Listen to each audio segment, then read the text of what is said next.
Welcome back to part 3 of the Super Mario 3D All-Star Review series. In this video, I'll be talking about the crown jewel of the 3D collection and my personal second favorite video game of all time, Super Mario Galaxy. So how does this masterpiece stack up to the best this industry has to offer? And in 2020, is it even worth playing? Watch this review to find out. Super Mario Galaxy was released back in 2007 for the incredibly successful Nintendo Wii console. It received universal acclaim with many critics citing it as a great return to form after the mixed reception of Super Mario Sunshine. When I first played it on the Wii, I loved it to death. It instantly became one of my favourite video games of all time. Fast forward to now, the main difference in this playthrough compared to my first playthrough is that through this collection, I was able to experience finishing the two previous games before embarking on Super Mario Galaxy. It's with that new knowledge and context in mind that I come with you in this review.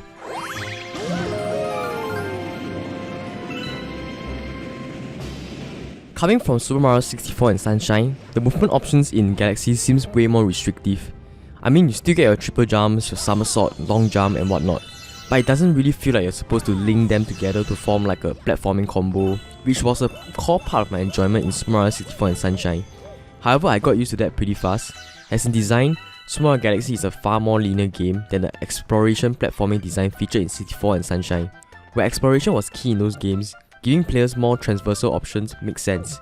Galaxy focused a lot more on life and death platforming in a linear platforming levels, which is why I love the controls in this game a lot. Mario moves with such precision and tightness that if you die, it's on you. It's definitely the best controlling Mario out of the three games. Of course, originally being a Wii game, how did this game control transition to the Switch? Personally, I tried playing with the 8-bit Do SN30 Pro Plus, but it really felt kind of off using the gyro to collect the star bits. In the end, I just went with the detached Joy-Con setup, as it is the most natural way to play this game.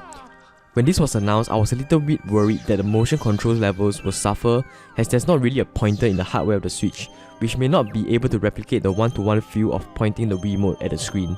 I'm glad to report that those worries are all for naught.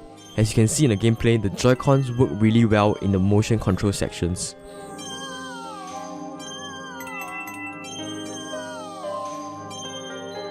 As we learned from Super Mario Sunshine, just having great controls doesn't mean anything if the level design is atrocious. And I'm glad to report one of the key ingredients that makes Super Mario Galaxy so incredibly fun is the amazing levels and galaxies you get to platform in. The central theme of Super Mario Galaxy's main gameplay hook is how each level toys and plays with gravity.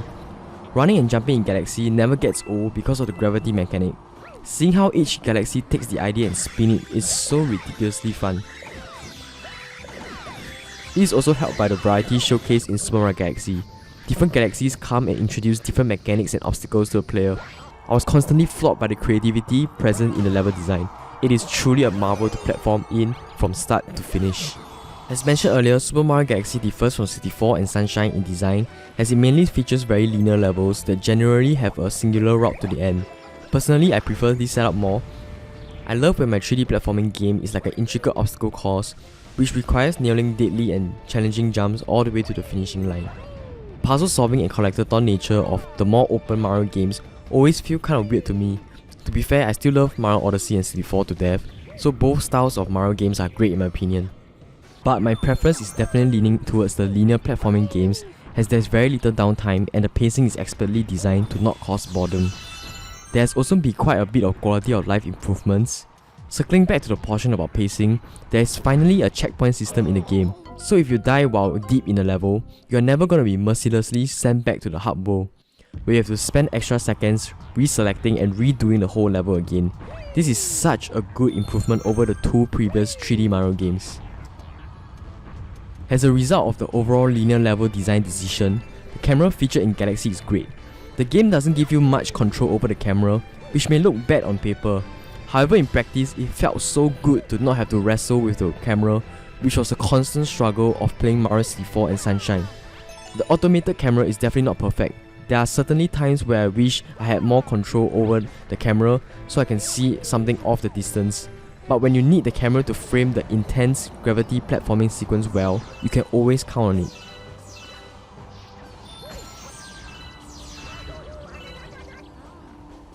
The presentation of this game is absolutely insane.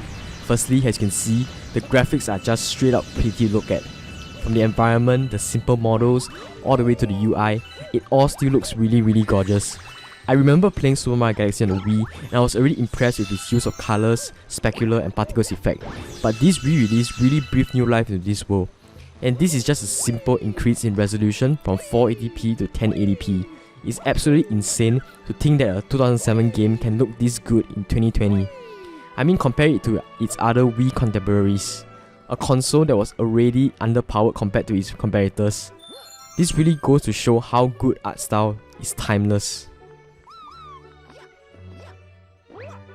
This game's presentation is also accompanied by one of the best soundtracks ever.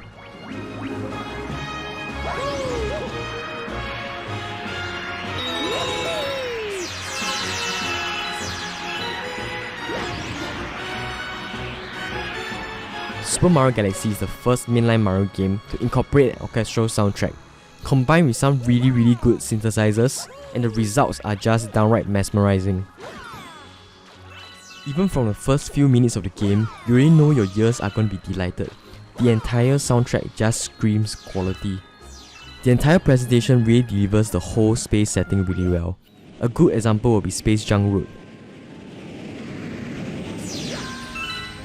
The aesthetic of just a few floating asteroids and a slow-paced, piano-heavy soundtrack really sets the tone for the stage really well.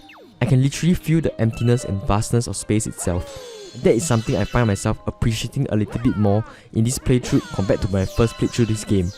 And the game does that constantly throughout the experience. The atmosphere is really well established in this game.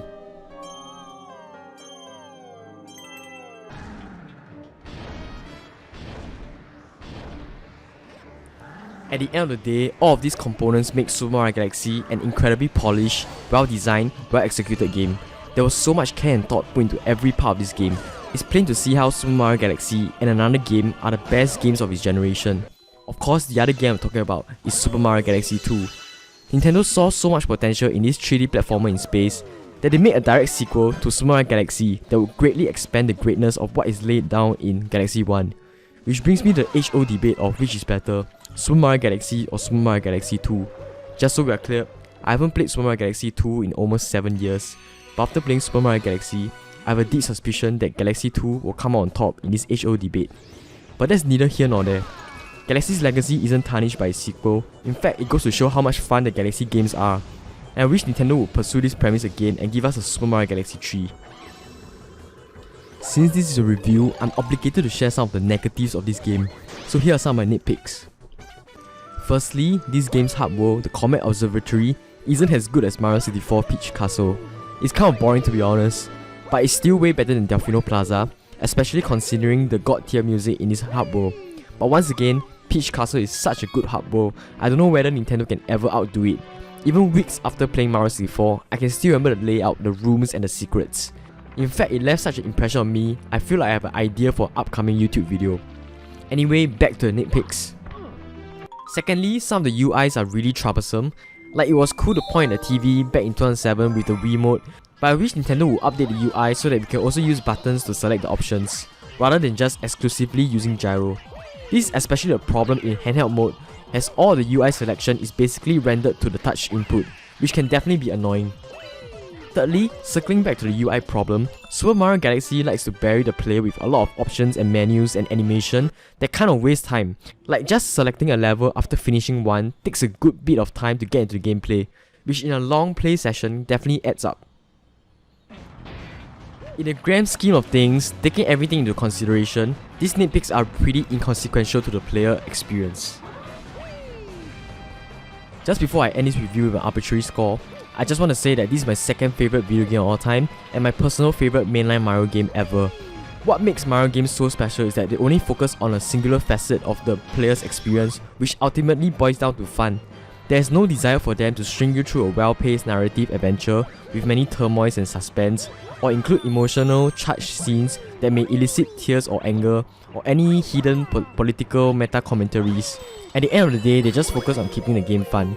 Super Mario Galaxy is the epitome of that game design, and every supporting piece in this game design puzzle supports their one ultimate goal of fun. This is a masterpiece that will keep the smile on the player's face as long as he's playing. Super Mario Galaxy is the magnum opus of the 3D platforming genre, and that's why it is still one of my favourite video games of all time. and I'm confident in saying it will remain in that list for years to come. With all of that being said, I'm giving Super Mario Galaxy a 10 out of 10. This is the easiest recommendation that I need to make on this channel. Before the release of Super Mario 3D All-Stars, I may have trouble recommending this game to all of you, as you will need a Wii or Wii U. You may need to dig up the old sensor bar, maybe find 2 AA batteries to fit inside your Wii mode, just to play this masterpiece. But now, it is a no-brainer. It's such an accessible package that anyone can enjoy this masterpiece. If you have never played this game before, do not hesitate. In fact, get the 3D All-Stars game just for this game. Don't let its age fool you, it has not aged a bit in the last 13 years. It's without a doubt the best game in this collection. With that, we have come to the end of this video review. If you have not watched the other reviews of the Mario games, you can click here. Subscribe to get updates when I release the final part of this series, which I'll be covering the entire 3D All-Star package. So long guys, so long.